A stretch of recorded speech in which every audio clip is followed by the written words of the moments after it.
People always ask me, what are some of the best books that I should be reading right now to grow or scale my business, or to find a better balance in my life and the things that I'm trying to accomplish with my goals. And so what I did was I made a quick list of 10 of my top books that I've read in my career over the last 20 plus years. And, I read on average about 8 to 12 books a year.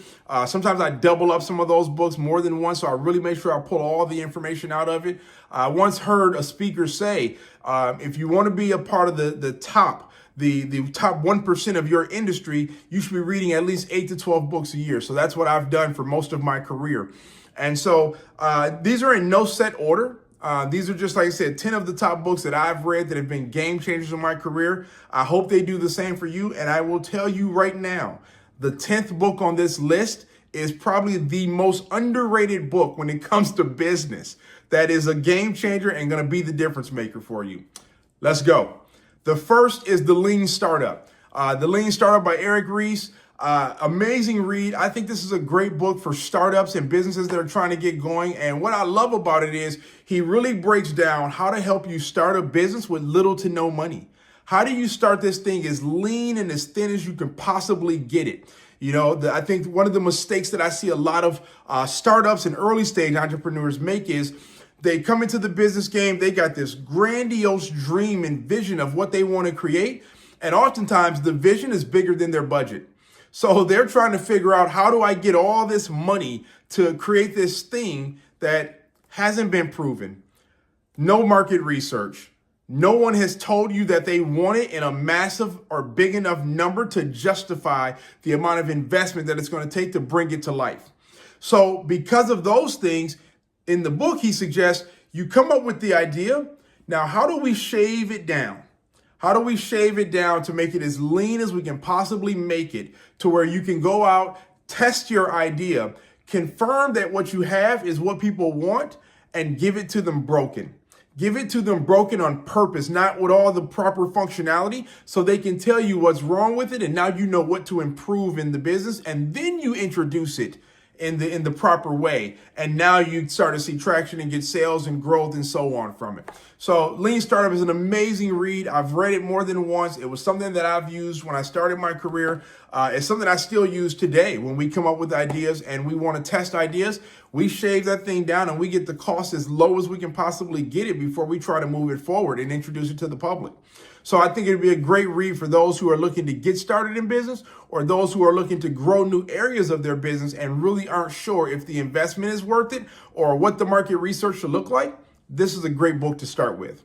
The next book on my list is Profit First by Mike Michalowicz. This is another great read around finance. And what really intrigued me about this book is when I started reading the story, one of the things that Mike talked about in the story was the conversation he had with his wife. He was very successful in business. He had made a bunch of money, and him and his wife were having a conversation around their spending habits. And one comment that he made, or statement that he made in the story, he said, "What are you talking about? We've got more money than God." And he said he lived on to regret those words, because after that, his entire life fell apart. He lost everything. And he was forced to rebuild his business from the ground up all over again, trying to figure out how to make this thing work. And what he learned in the process of it was, not only could I build something successful, but how do I build it and make it sustainable financially? You do that with 5 bank accounts. And he breaks down the use and need of each different account and how you allocate funds to each of those accounts. And then from there, you can see where all of your money is going. And it makes a world of a difference in budgeting and balancing your books. You get a lot of different speakers and trainers and coaches that are using this strategy nowadays and writing about it in their books and other variations of how they tweak the model. It's an amazing model. It's something we use as well in business. And I would definitely recommend, any business that's getting started or already going, to take a look at Profit First and see what would that look like to implement that kind of a strategy in your business for your finances to balance out. The next book on the list is From Success to Significance, the 8 Keys to Achieving Any Goal or Dream. And anyone who is familiar with me know yours truly wrote this one. And so for me, it just made sense to include it on the list. It wasn't about, being braggadocious or trying to impress you. It was more to impress upon you that In my journey, I learned 8 things that were the difference maker in how I was going to grow in life and business.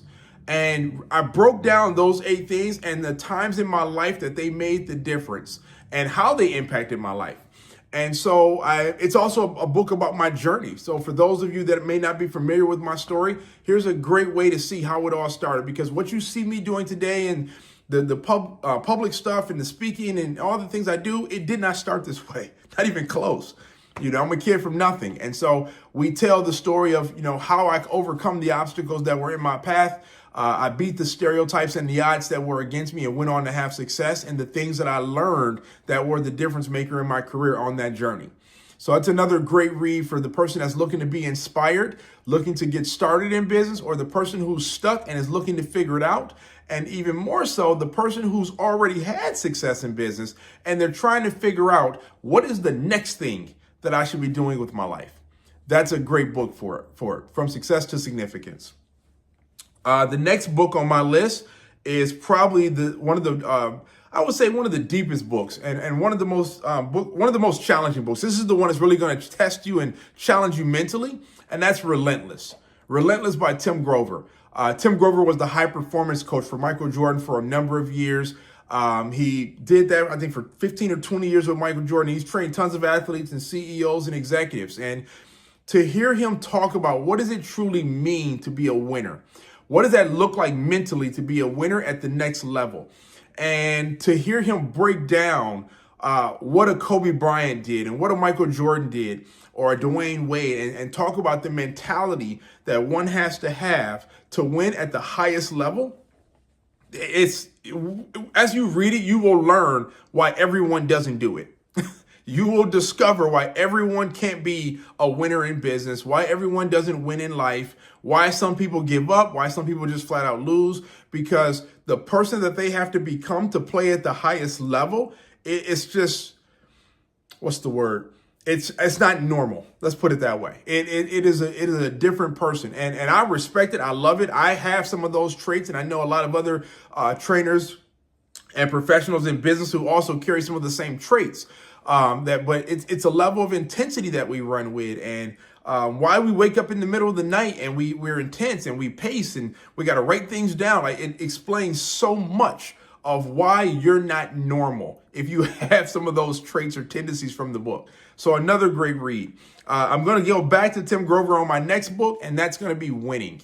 Winning is the follow-up to Relentless, and he wrote this book after Kobe passed away in the helicopter crash, and he talks about the relationship between him and Kobe and the attitude of a winner that Kobe had. I found this book very moving. I found it empowering.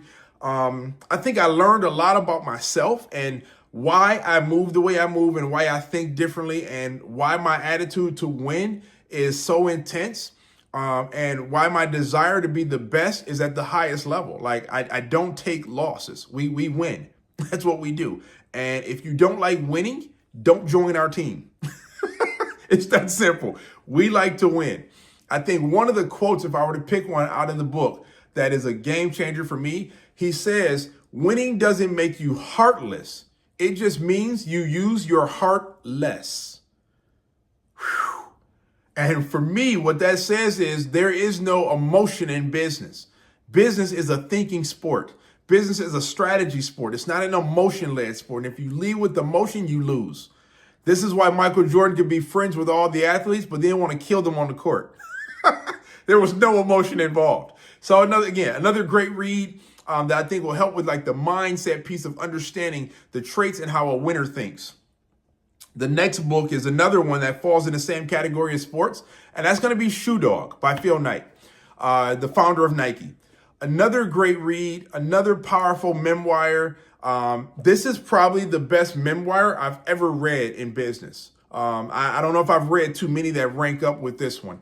And what I mean by that is to hear Phil tell the story of what it truly took to build Nike into what it is today. I don't know if there aren't too many people that I can think of that would go through the pain and suffering that he had to go through to get to the level of success that he accomplished. What that man, the price that he had to pay to win, I don't know if it's worth it to most people. his desire to be the best company in the world, the lawsuits, the legalities, the selling of shoes, the struggles, the death of his son. I don't want to give the whole story away, but it's just a powerful, powerful story all around what he had to do to become the best. And there's another quick nugget that I'll give you from this book that I thought was very interesting. He says in this early part of his career, he had to travel the world. And he went to the River of Jordan. He sold his first shoe, was called the Tiger. And he also spent a lot of time in Kobe, Japan.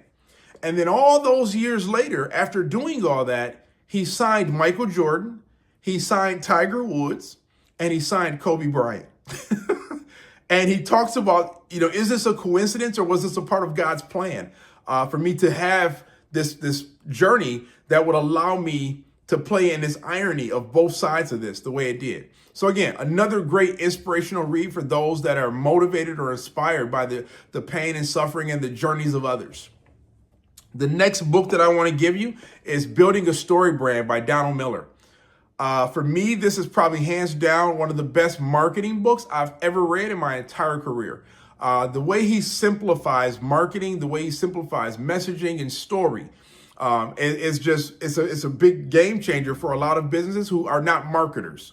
So here's an easy way for you to learn how to do these things and tell story in your business without all the complex terminology and big phrases and all the stuff that you need to be a marketer to really understand. He really brings it down to a level of understanding that any small business owner could read, get, and have success with by just implementing the strategies and principles that he put in the book. The next book that I want to give you is Chasing Cool. Chasing Cool by Gene Pressman and Noah Kerner.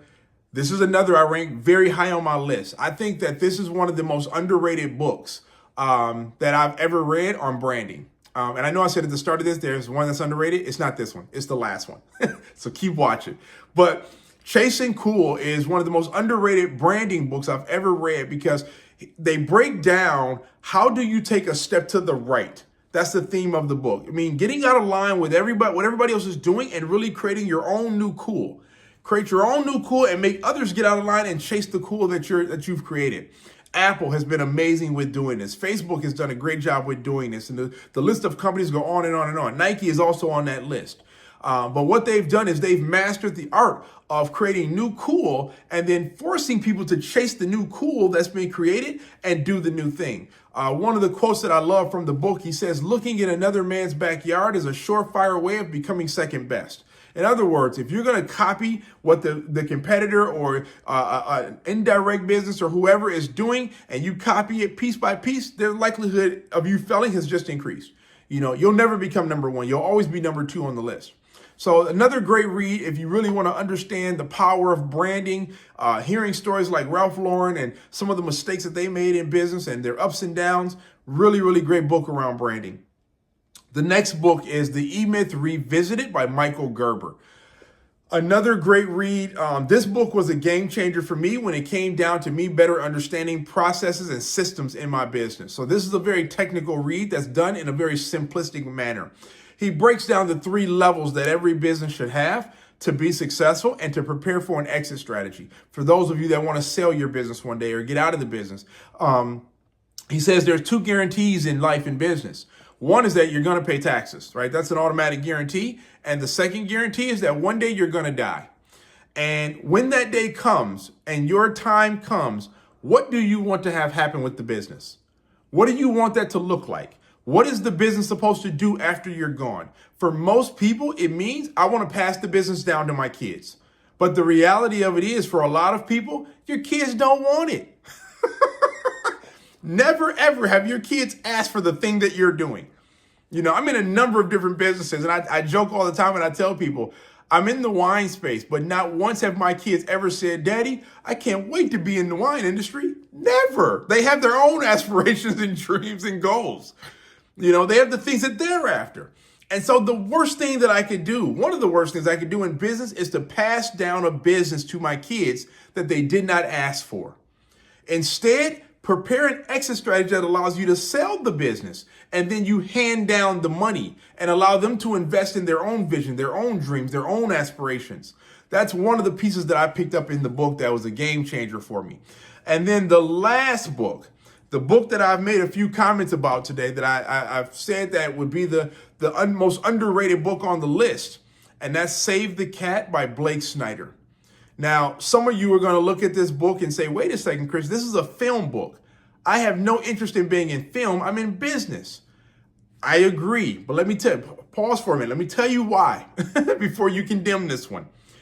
The book is all about story and how movies work. So I'm going to preface and prepare you up front. It will probably ruin movies for some of you. But the beautiful part about it is the principles that the book teaches are the same principles that you use in business. So when you look at a book like Building a Story Brand from Donald Miller, the pieces that he talk about around story and the main character and how the hero works, and there has to be a villain in the story, they all apply in business and they all stem from Blake Snyder's teachings. So if you better understand story and how story works, you can now create content in your social media and in your business in a totally different format that will allow customers to see themselves in the story that you're telling and increase the likelihood of them buying from you over your competitor. Save the Cat has been one of those books that has been a total game changer for me in my career because I spent, the last 10 years studying story. I took film classes in New York. I've studied Blake Snyder's work. I've worked with some of his team. I've worked with some of those that have been in the film industry as well. Some of his team wrote The Hangover. They were consultants on How to Train a Dragon. The list goes on. And so I've had a chance to really deep dive into understanding story. And now it went from that to me, teaching workshops on story and coaching entrepreneurs on how to better tell their business story. And so I encourage all of you to take a look at this list of 10. Take a look at the 10 books that I just mentioned. See if any of them fit the journey with where you're at and where you're going. And make sure you take time to read it. And when I say read it, don't just skim through it. Read the book and then even read it again. Even if you got to listen to it on audio because you're just that busy, or maybe you're like me. I struggle to sit still with the book in my hand. So I do a lot of audiobooks, especially when I'm traveling. I'm constantly listening over and over and over and going through the books. And those books have laid out a foundation for me for how my business has been built and how it has been able to help me change the game and change the lives of so many others that I help. So I encourage you, I want to inspire you, and I hope this motivates you to step up, pick up a book, learn from some of the best to ever do it, see how they're doing it, learn from their great their great moves that they've made, and learn from their mistakes as well. And see how can you pull information from both sides of that to be the game changer in your life and your business. All right, I'll see you next time.